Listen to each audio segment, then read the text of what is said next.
Welcome back to Why This Film, the podcast where we reach back into your childhood, pluck out a movie, give it a rewatch, and have a chat about it. I'm Emily Slade, and welcome back. You watched it so many times before, and now you're gonna watch it again. But it's been so many years since you last saw it, and now you show it to your friends, and they're like, What? What am I watching? Why this film? I'm joined today by Rafe from the Have Not Seen This podcast. Hello. Hey, how you doing? Good, thank you. Thank you for joining me. Oh, absolutely. My pleasure. After I talked your ear off about Labyrinth. Oh, no, that was honestly one of the most entertaining conversations I had and a great movie to discuss anyway, so. I can talk about that movie for days, but we're not here to talk about Labyrinth. We are here to talk about 1983's WarGames, the IMDb breakdown. A young man finds a back door into a military central computer in which reality is confused with game playing, possibly starting World War III. I'd never heard of this movie. What's your relationship with it? I still cannot believe you've never heard of this movie. That just shocks the heck out of me. I don't remember when I first saw it. Obviously, I was too young to see it in theaters when it came out, so I saw it on VHS. This one, my relationship with this movie is, I love it, but I also, revisiting it, it reminded me how much it scared the hell out of me because I did grow up with the Cold War going on. God, and yeah. so the idea of World War III, the idea of nuclear armaments, that was all a reality of my existence.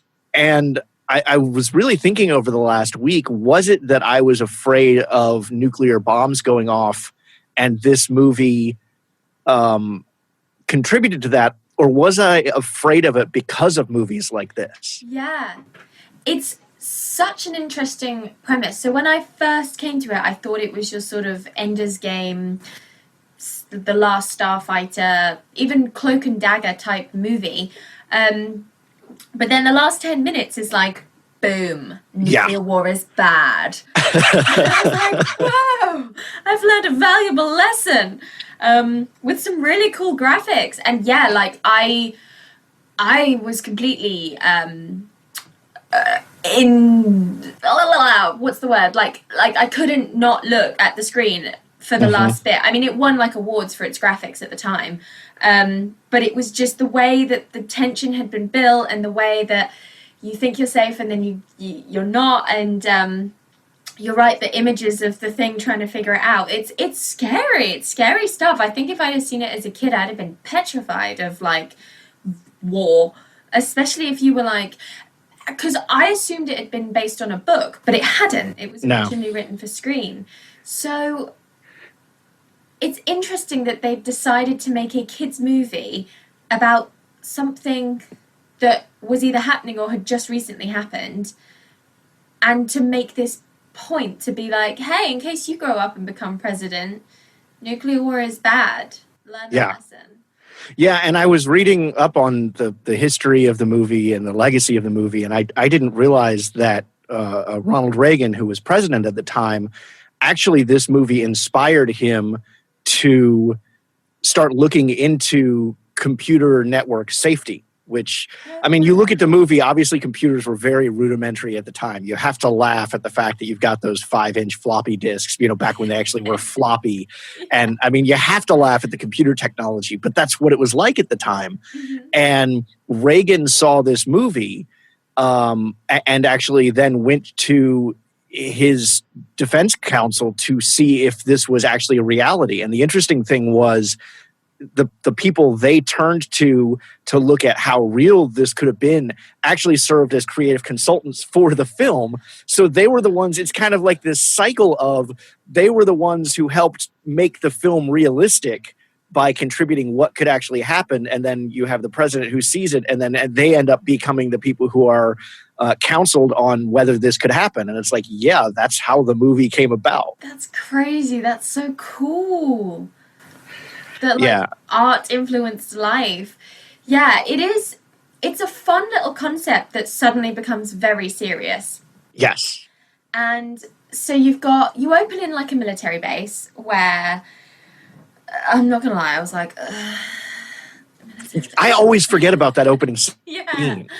It's funny because it lasts a while, or at least it felt like it did, but it's just to establish that, look, men can't be trusted to set off nuclear weapons because they refuse to turn the key to set them off. So we've invented this AI almost, this robotic machine to do it for us, and that's a good idea, and we should all do that. So it just establishes that. You have to appreciate the men in that case, though. I didn't know who either of them were, obviously, when I first saw the movie. I know I revisited it in the, I want to say, mid to late 90s, and I recognized John Spencer, who was the one who actually doesn't turn the key because he was on LA Law, among other things. But then rewatching it this time, I was like, oh my God, that's Michael Madsen as the other guy. The guy who, from Reservoir Dogs, the one who cuts off the guy's ear and does the little dance. That's Michael Madsen who pulls the gun on the other guy. I had no idea. I didn't recognize him until the scene was almost done with. And it's when he kept saying, that's not the procedure, sir. You have to put your hand on the key, sir. I suddenly was like, that's Michael Madsen? And it was one of his first roles. Oh my God. Yeah. That's insane. I love him.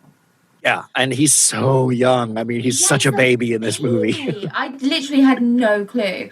I didn't really know many of the people in this movie. Dabney Coleman plays McKittrick. I only got to know him through watching Cloak and Dagger for this. Which is one of the rare movies where he's not a bad guy. I mean, I grew up with Dabney Coleman, and this was kind of very representative of who he was. He was almost always a villain or a jerk at the very least. He had a TV show where kind of the shtick was he was a jackass. This movie, and then it was years later before I saw Cloak and Dagger, and you get to see him as the hero, and it was like, what a turn for him. Because I only know him as a loving father and super spy hero icon for a 9-year-old. And here he is being the absolute worst. And I was what's going on? This man's nice. No. So weird. No, if you see almost any other movie that he's in, he's a jerk. A villain. Oh my God. Yeah, no, it took, I knew it was him, but I was still like, am I sure it's him? Because he's just being so unnecessarily nasty. Yeah, I find it really interesting, the politics. Again, it's not something you think of as a kid, and it's not represented here as overbearing as say Star Wars The Phantom Menace, where politics is presented front and center. But there is a really political aspect here between his character, who's a computer guy, McKittrick, and the general, who wants to keep them. He just thinks of things from a military standpoint, and that actually becomes really important later in the picture. But the adversarial relationship the two of them have when McKittrick is trying to get the men who failed that test at the beginning replaced by computers, that becomes, it's political, but it's not done in such an overbearing way that it's going to turn the audience off. Yeah, it's so true. If anything, it once it got into itself and was like, this is what's happening, I was like, okay, I can get on board with this. This is kind of fun. Because I didn't look up anything before I watched it because I wanted to be surprised. I knew going in the baby Matthew Broderick. Is this pre-Ferris Bueller? It is, yeah. Ferris Bueller doesn't come for, I want to say, another 3 or 4 years. The Breakfast Club doesn't come for another 2 years. I was going to say, because, it's baby Matthew Broderick and baby Ali Sheedy, who have such good chemistry. Mm-hmm. They really do. I was surprised because I fully believed their sort of growing relationship. They don't force anything. They don't do anything too over the top or too underplayed. It's really sweet. I genuinely rooted for them. And, I don't know. I didn't look it up. But, did they date? It's so real. I don't know, because that didn't show up in anything that I looked at. So maybe they did, maybe they didn't. But, yeah, their chemistry is wonderful. There's a moment where he gets called to the window because he didn't fasten the trash cans. And he gets ready to leave the room and she kind of traps him in between her legs. She has her legs up on the desk and traps him in between her legs there. And it's such an adorable moment because he's so awkward. He doesn't know what to do. And she's so obviously flirting with him. Yeah. And I love that moment in particular. I mean, there's lots of great moments between the two of them, but for some reason, that moment in particular was just like, that's so adorable. This is the thing, it's very real. It's like the actors almost had a say in what they wanted to do because it felt like two human people interacting. And you don't usually get that with like teenage romances in sci-fi nuclear war movies. Even rom-coms. Right. It's better than most rom-coms I've seen. And it felt like a valid part of the story. It didn't feel like they'd shoehorned a relationship in there. It felt like these two people were building something together and going through something together. I did make one note. There was he's trying to hack into this computer and he's trying to find a back door into this computer. He thinks it's a game company. We should also state that. And he's trying to find a back door into it. And he's doing all this research on Professor Falcon, who programmed the computer. And at one point, he shows her a video of Professor Falcon. And she suddenly is just like, she's so captivated by it. She's like so excited to see it. And my first thought was, girlfriends don't do that. Girlfriends are not usually that enthralled by something that their boyfriend is looking up. I mean, they're very early on in the relationship, so I would believe it more that she's like, you're interested in a thing? No way, me too. I love that thing that you just came up with. It's one of my favorite things. So I would buy that because they're still sort of courting at this stage. If you've been going out 3 years, then I'd be like, And then there's a moment later in the movie where, everything has gone south. And this is like the climactic scene. And they realize something really bad is going on. And her response is, I told you not to play with that thing. And my little note that I put was, well, that's a girlfriend. That's the... That's what she reaches girlfriend thing. Because also, she doesn't really tell him not to. Right. At all, ever. No, the only thing she tells him not to do is change her grade. And then she changes her mind about that. She changes her mind.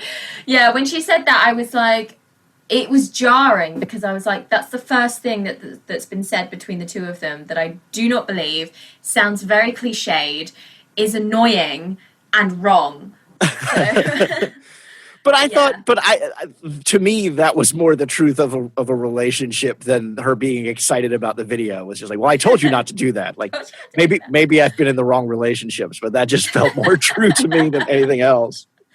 Yeah, no, it is fair, just especially surrounded by government agents. You're like, I had no part in this. He wanted to do it, and now World War III is happening, and like that's all on Matthew Broderick.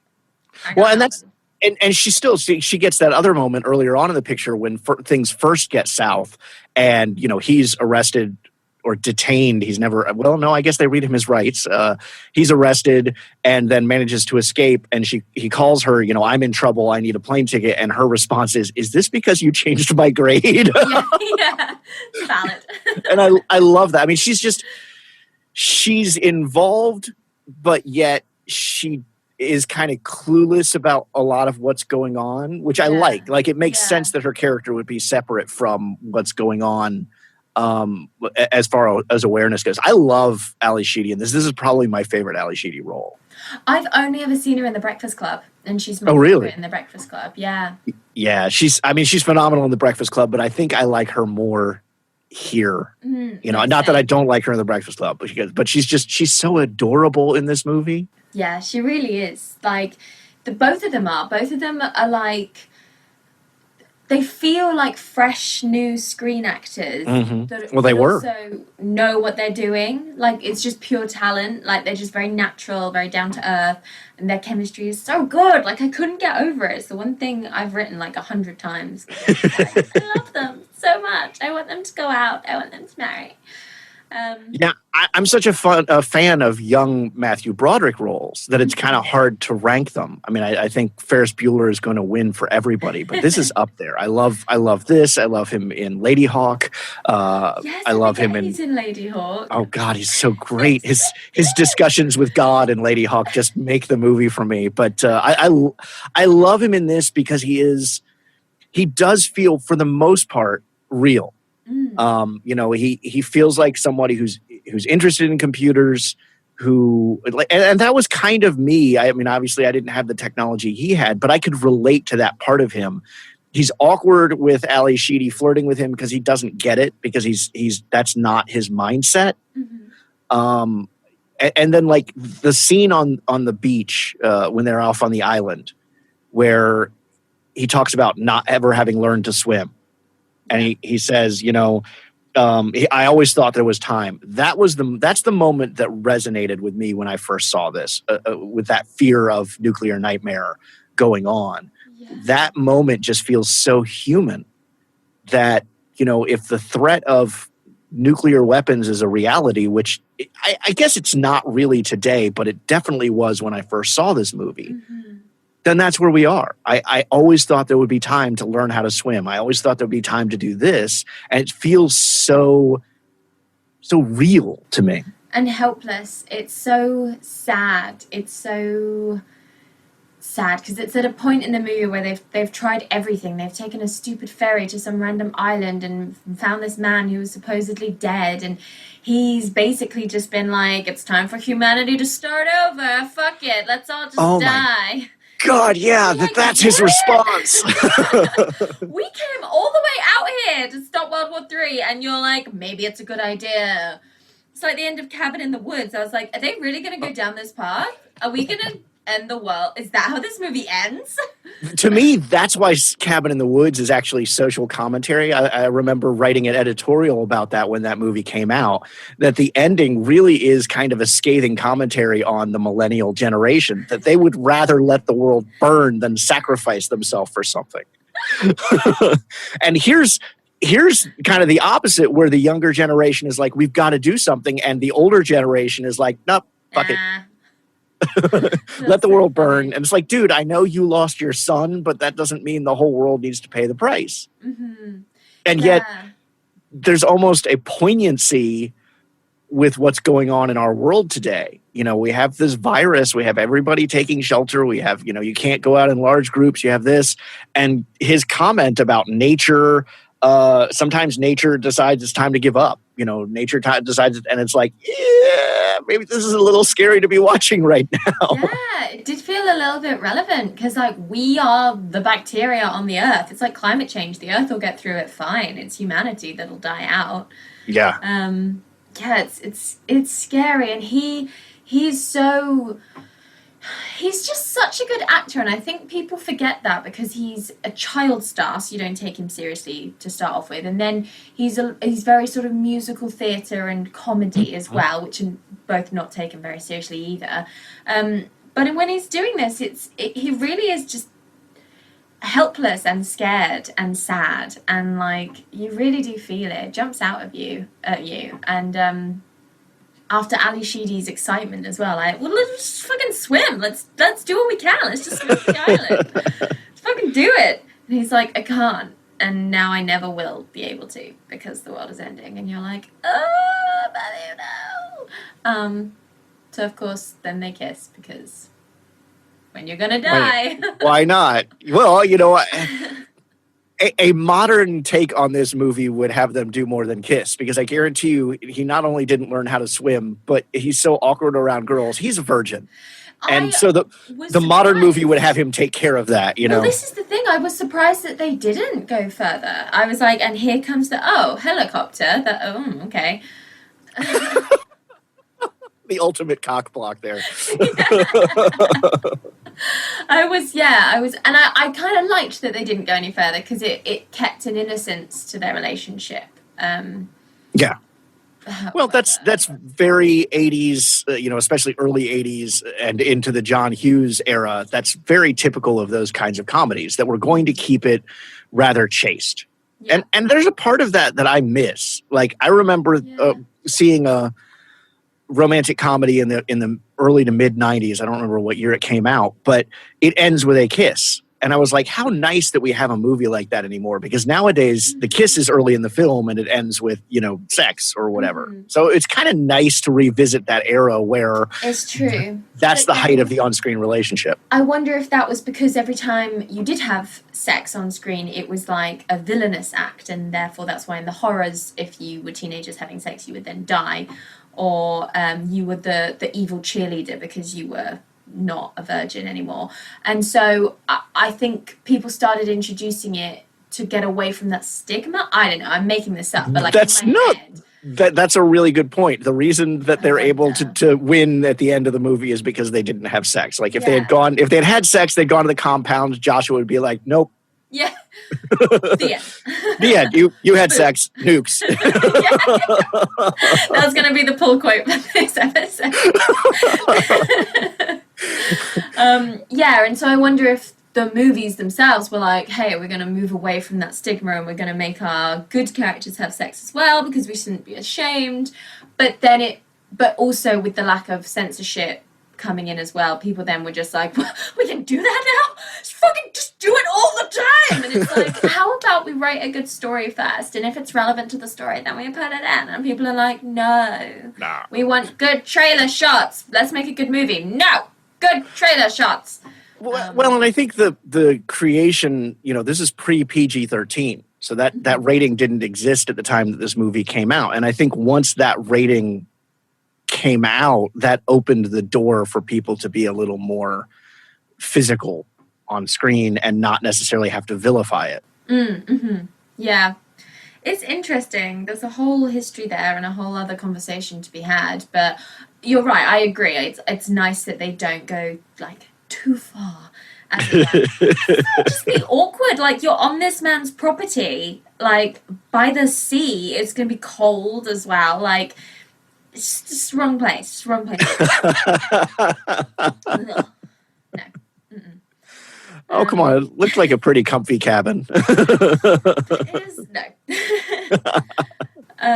So the guy, Falcon, is played by John Wood, who I believe is he's British to start off with, but not the villain, which is good. No, not a British villain.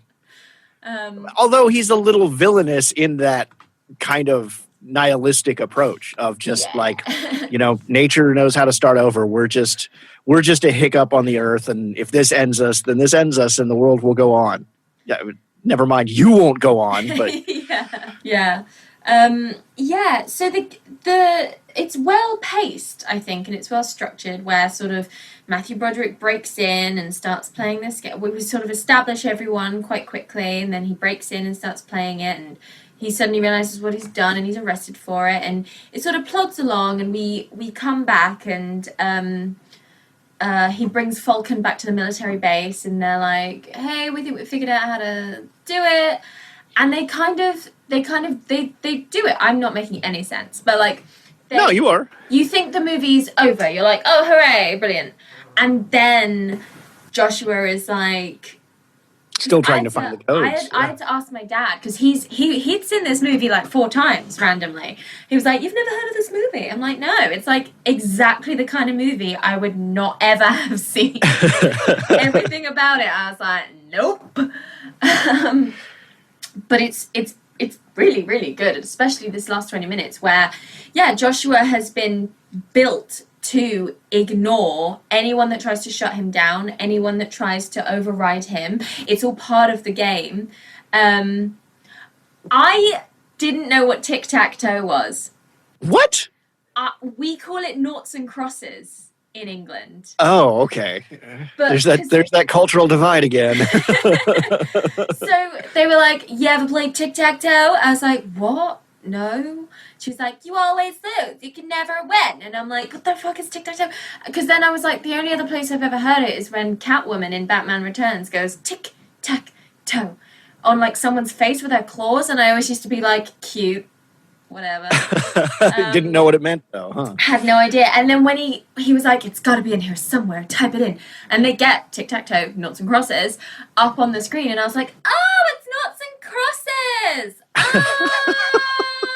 And I had to take a moment for every single time that had been mentioned in an American movie to filter through to be like, like tick, tick, tick, tick, tick, tick, tick. Now I get it. I get that as well. Now I understand that reference. Ah, yes. And when they did in that as well. Okay, I'm with you. Anyway, so you're going to play noughts and crosses / tic-tac-toe. Tic-tac-toe, yeah. Which is very clever because they were trying to teach the machine to see that there's no... But you can win noughts and crosses, just not if you're paying attention. I guess not if you're paying attention, and if you're playing against a not intelligent, it's a kid's game. And the reason it's a kid's game is because kids don't have that same strategical approach. Mm-hmm. So you can beat a kid, but when you get older, you realize it's a futile game, that there's no winning it if you're playing against an adequate partner, because kids play it to win, and they don't realize that they can play it to block the other person. Yeah. It's so interesting, and because they bring it up in the movie earlier, he's like, do you ever play tic-tac-toe anymore? And Ali Sheedy's like, no, you play it when you're a kid. And you're absolutely right, because you play to win, and then you learn that you can play to defend instead of attack, I guess. It's very clever. It's very, very clever. Like, maybe it's not. Maybe I'm just being stupid about it, but I was like, this is really cute. They're making the machine play tic-tac-toe enough times that it realizes it's futile. So then it starts trying it with the nuclear war options, where it's like, okay, if the Russians fire first, this'll happen. Okay, winners, none. And it just does that with every single option. And it's fascinating to watch because you're waiting, like obviously there's not going to be a winner, but you are still just like, is it going to figure it out though? Because the movie does such a good job of convincing me that it could have an ending where they blow up the world. Right. Because the robot is just evil, and that's the story. But the thing is, the robot's not evil. It's just, it hasn't, humans were taking the approach with World War III. Humans were taking the approach of mutually assured destruction. The humans knew that World War III was not going to be winnable. The second that a nuke went off, it was about mutually assured destruction, that you may destroy me, but I'm going to make sure I destroy you too. Yeah. And Joshua didn't know that. Joshua had never learned that. That hadn't been programmed into him. But at the same time, that's part of the important element, is Joshua was not programmed to actually do this. Joshua was programmed to play games. Mm-hmm. And so that's where the big mistake comes into play, is McKittrick doesn't really make that connection. He knows Joshua is smart because it's a machine that was built to learn, but I guess he doesn't see the disconnect between playing games and making it reality. It's really interesting you brought up Ender's Game, because I guess and I've never made that connection, but that's what the adults essentially are doing in Ender's Game, is the kids don't have that disconnection between games and reality, and the adults are exploiting that to have the kids fight the war for them. Mm-hmm. And McKittrick doesn't see that disconnect, and he puts a computer that's in charge of games, or is designed for games, in charge of the real thing. And so the computer has to learn that it's not real. I love that ending with it realizing tic-tac-toe is an exercise in futility, and then going from that to global thermonuclear war and running those scenarios and realizing that's an excellent an act in futility. And you end up with that excellent line about the only winning move is not to play. Yeah. And it's such a poignant line. It's so good. I was glued to the screen, because not only were the graphics incredible, you just have these screens that were projected live so the actors could see them, of the nukes going off in all the different countries on the map, and then it running through super quick, figuring out that there would be no winners, and it runs through every single country and every single option. And then, it's like, the only way to win is not to play. And then it's like, how about a nice game of chess? And you're just yes! Oh! Because chess is winnable. Yeah. Because chess ends in stalemates, but it is a game of strategy that does have the chance of victory, as opposed to tic-tac-toe, as opposed to global thermo. That's what Joshua has realized, is these other games you can't win, so let's play chess. Mm-hmm. It's so good, and you feel the relief in the room, and you feel like, and I really like that there's not much to it where they're like, let the kid play. Like, let Matthew Broderick have a go. And, like, one person is like, no! And then everyone else is like, shut up. Let Matthew Broderick play. What I particularly love about that is Matthew Broderick reaches for the keyboard, and it's a military soldier who tries to stop him, and Ali Sheedy's the one who says, no, let him play. And they just do it. And it's like, they would not be listening to her. We're listening to this 15-year-old girl with no military experience? Yes. Yes, yes. She just gave you an order, and you're going to listen to it, deal with it. And it's cute. It's really cool. I mean, Ali Sheedy doesn't have much of a role to play in the finale. It's nice that she's there. Get a woman in the movie. But really, she has no sort of sway. There are women in the military base. One of them's sexually harassed. Yes. That's an awkward scene nowadays, isn't it? It's so weird. I was just like, oh, woman! Awesome! What's she doing? Oh, she's being sexually harassed. Excellent. But if you watch the climax of the film, those last 20 minutes, Matthew Broderick isn't that active in at least 10 of them. You know, that it's really the central characters in those last 20 minutes really is the computer and the general, and, you know, Falcon comes into play. You know, I love his plea. I mean, I love John Wood in this. He's so subtle with the role. I mean, it's like, yes, he's given up on humanity, but he's not flamboyant about it. He's also not defeated about it. He just wants to live on his own and do his own thing. But when he gets there and he tells the general, you know, do you, what is he? He says, are you prepared to destroy the enemy? Do you think they know that? Then don't. Yeah.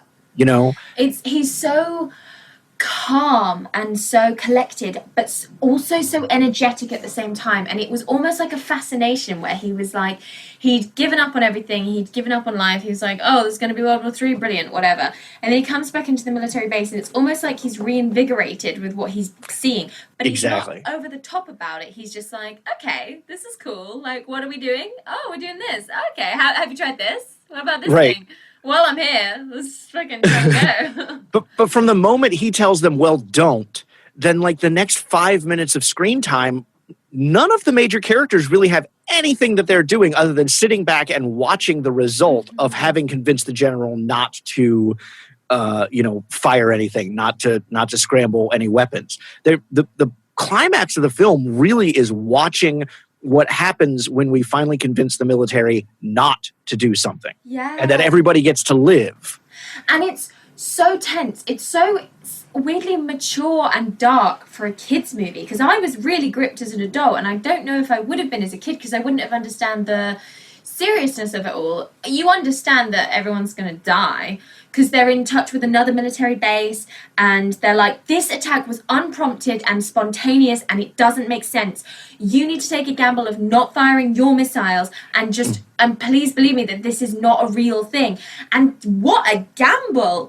And so no wonder the whole tension is like, should we do this? I don't know. We got the president on the phone, and like, we don't know what to do. Okay, we will decide to not do it. And obviously, like, when they ring back into the other military base, it takes a couple of minutes before someone's like, yes, we're still here.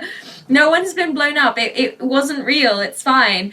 So then you're thinking like, oh my God, what if they had fired the missiles? Like, but as a kid, did you get the gravity of that? Did you get the weight of it? Oh yeah. As a kid, I remember being, and I mean, I was a teenager, but I remember being captivated by that. Is this, you have to understand, I don't remember the name of it, but there was a made-for-TV movie about nuclear war that you really felt, when you finished watching it, you really felt like that's what had happened outside, that you were going to go outside and the world was gone. Oh, and so projects like that existed. So yeah, I mean, I was totally caught up in the moment of, is this going to be the end? And frankly, it feels so real. I remember as a teenager even thinking, is this going to be the end for me? Not just the movie.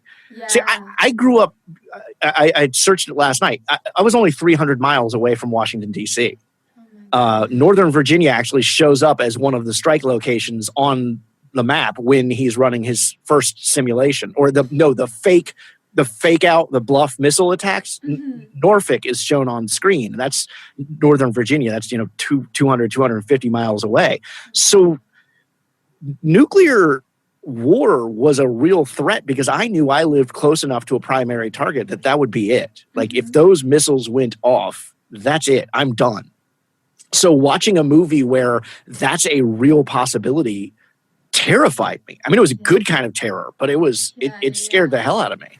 That's crazy. Because, yeah, I have absolutely no context of that at all. I was very much watching this as a sort of Ender's Game, Cloak and Dagger, like, this is cute, Matthew Broderick started World War III, that's kind of tense. But, yeah, to have that parallel of what was going on in the real world at the same time, and to watch it as a kid, and to genuinely understand, because your TV is showing you adverts of, like, if the missiles come, please hide under your desk, and, like, a la Iron Giant type stuff, and, yeah, that gives a whole layer to this movie that I just can't sort of get behind, if that makes sense. So yeah, no wonder it's like important and pivotal, and because I think as a kid I'd have just been like, whatever, man. Yeah, and my son came in the room while I was watching it last night. I didn't try to get him to watch it because I didn't remember. It's been so long since I've seen it. I didn't remember how much it might be. He's 11, so he's definitely younger than I was when I first saw it. Mm-hmm. But he did ask me, I remember it was, I think this was a bedtime stalling technique, but he asked me, he's like, so what's the premise behind this movie you're watching? And I explained it to him, and he was just like, huh. And admittedly there was concern about World War III happening, just a few months ago, but he doesn't connect into that. So he's not old enough to really be aware of that. So I don't think he would have the same response to the movie that I had when I first saw it. And now it's watching it, it's still a good movie. Like I think it holds up really well. But two, it still pulls back that emotional response that I had when I first watched it. As I said, that scene on the beach where Matthew Broderick is lamenting not having time to swim, and then is like, I wish I didn't know any of this. Mm-hmm. And I still emotionally connect with that of, is ignorance bliss? Would it be better? Would he be happier if he had no idea and just woke up the next day, or didn't wake up the next day? Yeah. There's a part of me that still really emotionally connects to that. Not so because of where I am now, but because of where I was when I first saw this. Mm-hmm. Yeah, that's really, really interesting. I enjoyed it. I enjoyed the movie. I think it's valid. It's a valid movie. I think it's still relevant today. I think if it didn't have the last 20 minutes, it may be a bit more forgettable. But It wouldn't be the movie that it is without the end 20 minutes. So I'm surprised that and maybe it's just because I've never heard of it, I don't acknowledge it, but I've never seen it on TV. It seems like a very sort of Sunday afternoon movie, but it's never there. Like The Goonies is on all the time. But this is, as I said, I've literally never ever even heard of it, let alone seen it or been aware of its existence at all. So I wonder why that is. And they tried they did a remake / reboot of it a couple of years ago that went direct to DVD. Despite having a screener copy of it, because I worked for a website where I was writing DVD reviews at the time, I've never watched it because I just had zero interest in, this is to me a classic, iconic movie. Mm-hmm. But I wonder if part of the reason they sent the remake or sequel to DVD is because it just wasn't in public consciousness, kind of like as you're saying. They remade Red Dawn and put that in theaters and even got, a Hemsworth in it. Mm-hmm. But a remake or redo of WarGames just wasn't there enough, I guess, to warrant a theatrical release. Yeah. It's not something we really think about anymore.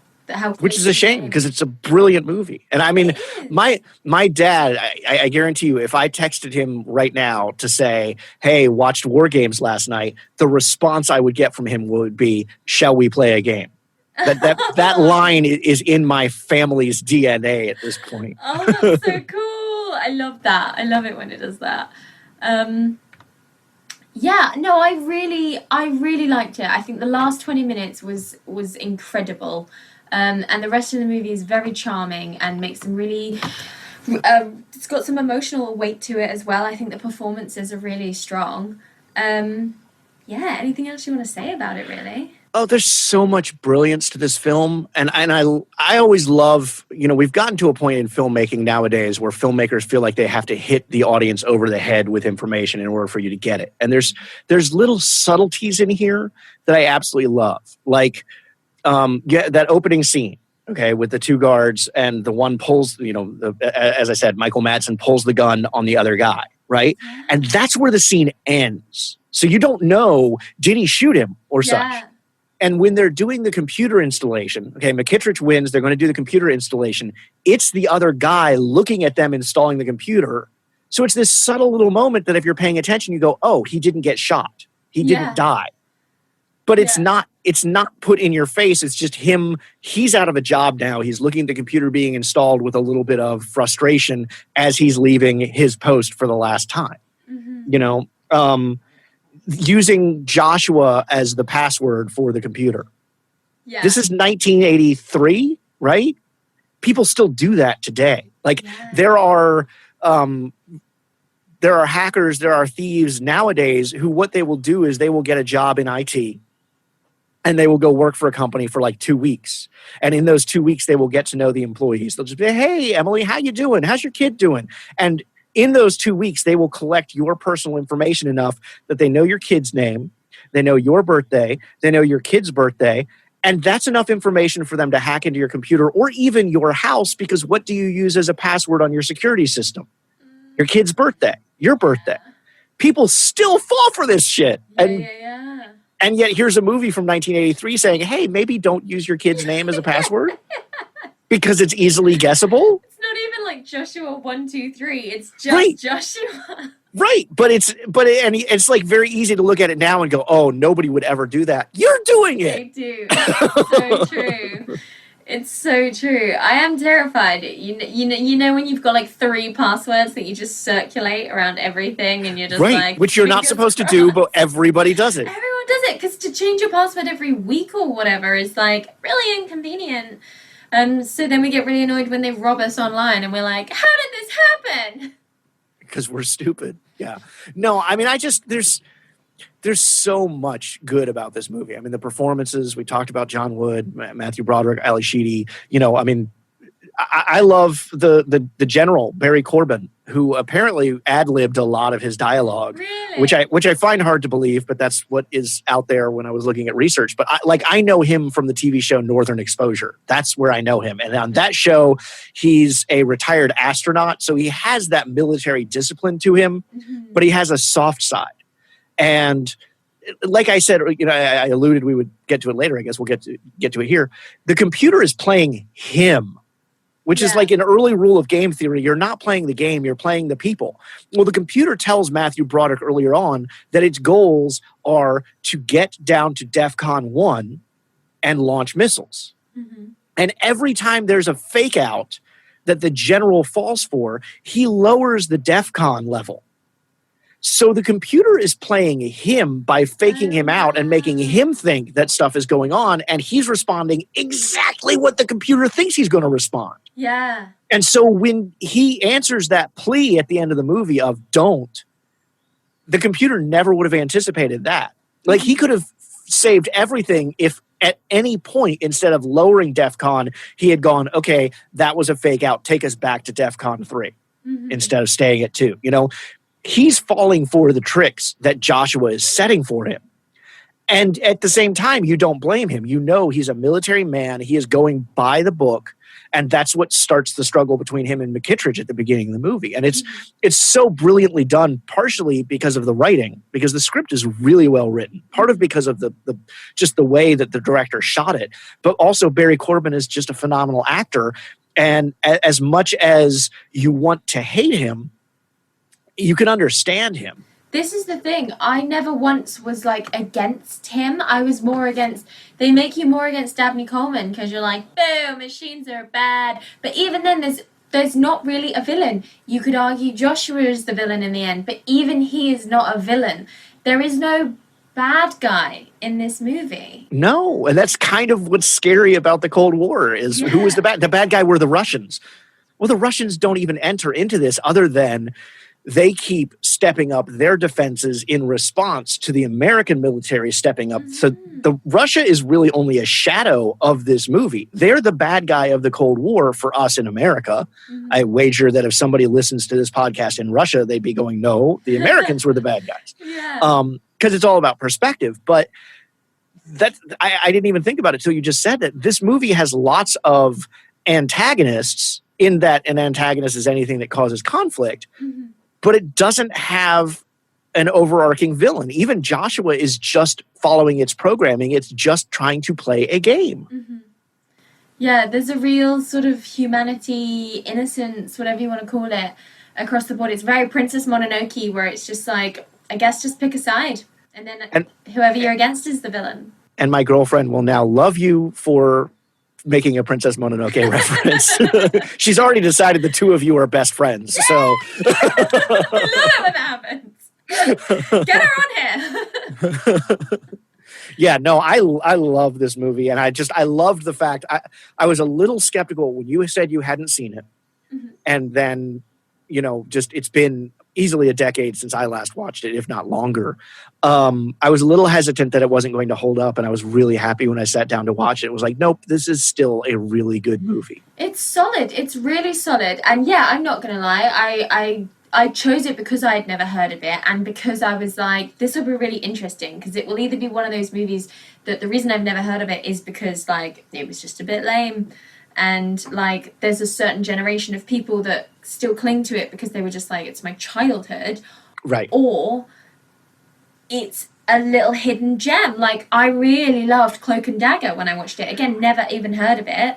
And I need to revisit that one because I was a D&D kid too. So Cloak and Dagger had everything for me. Henry Thomas from E.T. and D&D references and Dabney Coleman. I need to revisit it. But I remember when I first saw it probably the mid-'90s, I loved it.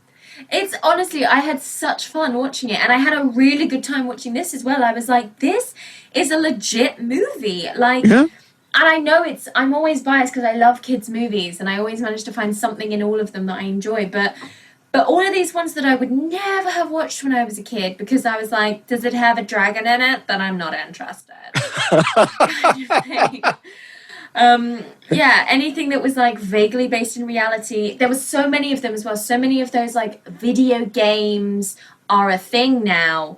And our teenage male protagonist is doing something massive with some video games. And I'm like, let's go to some fantasy land and read a book. Yeah. Well, also, a lot of those video games are a thing now type movies. They're terrible. Yeah, I mean, they were terrible at the time, but we bought into them because we loved video games. But now, looking back at them, they're just awful. And this one holds up. It's a lot of them were unashamedly like commercials. Like Cloak and Dagger was literally a commercial for Atari, but it managed to have enough heart to it that it justified itself as a kids movie. Whereas this one, everyone's a little bit older, and instead of father-son relationship being rebuilt, it's nuclear war is bad and there is no real winner, which is like amazing. I love it when kids' movies are like, hey, death, also like political commentary and important life lessons beyond reading a book is good for you. And I think that's important. Like, I think we've sheltered our kids too much from that as children's entertainment has developed. I love Disney films. I'm a huge Disney-phile, and it's not my favorite aspect of Disney films, but I love that Disney films will still include death when it serves the story. That there's almost always still an absent parent. That's a Disney trope. But I think that's important. And I think it was Neil Gaiman who talked about it's important to expose kids to those things so that they can adjust to it and become not wholesome, but become well-rounded individuals. That's understanding death, understanding sickness. These are the things we want to shelter our kids from. But it's also the thing that they have to understand as an adult. So they've got to be exposed to it at some point in order to become a real full person. Trust Neil Gaiman to put it eloquently and like thoughtfully. I'm always just like, put death in your movies because kids need to be scared. But that goes, I think about the movies of my childhood, and they all had some dark element to it. I mean, you and I talked about Labyrinth. It's got a dark element to it. Yeah. You know, The Dark Crystal has a dark element to it. And these were the movies I loved growing up. Yeah. But I also feel like, you know, as much as I want to shelter my own kid away from some of those things, it's part of why I want him to watch those movies is so he is exposed to that. Yeah, I really think they should be exposed, and Neil Gaiman put it rightly. But it also means that you can come to it again as an adult and enjoy it and find a better meaning. Like, when I revisited Homeward Bound, I was like, this is the saddest fucking movie I've ever seen, and I wept the entire way through. Whereas as a kid, I would have just been like, yay, dogs! I loved you guys' conversation about Homeward Bound. I have to admit, I loved that. Yay. It was such a good conversation. She's such a joy. Lauren is so lovely. But yeah. So have not seen this. Yes. So have not seen this. The premise behind it is it's a podcast, comes out every Wednesday, where I have a guest on and we discuss a movie of their choosing. That's the golden rule of my podcast is I don't get a say in the movie. We talk a movie of their choosing that they love, that they're a little surprised when they find out some people haven't seen. And we talk about the movie. We talk about how it relates to life. You can find it on all major podcast sources. And it's on Twitter at Have Not Seen This, on Facebook at Have Not Seen This Podcast. Amazing. Seriously, check it out because you're such a good host. You've got such a good structure and you get it was so enjoyable. I felt in such good hands when I came I to your loved podcast. having you on. It really was. I've not laughed so much discussing a movie. So I think yours is one of the most entertaining conversations I've had. And it's on the heels of some really good conversations. And one of the things I'm loving about doing it is talking with international guests. You know, we talked about the cultural line earlier that you didn't know what tic-tac-toe was. Well, I had a guest pick The Matrix, and he lives in Algeria. He's never been in a movie theater. Oh, And it ended up being the most phenomenal conversation about how that movie relates to him, how that movie relates to us in the world today. And just, I mean, it blew my mind. I mean, I've had some bummer conversations on there too, but especially lately, just some phenomenal episodes. So please check it out. I love it. But yeah. Amazing. Well, thank you so much for coming on. As I keep saying, I'd never heard of this movie, and now I'm so happy that I know of it. I'm glad to have introduced you to it then. Yeah, definitely. Don't worry. I genuinely enjoyed it. Thank you so much for coming on. Oh, thank you for having me. I appreciate it. It's been great, and we'll see you next time on Why This Film. Bye!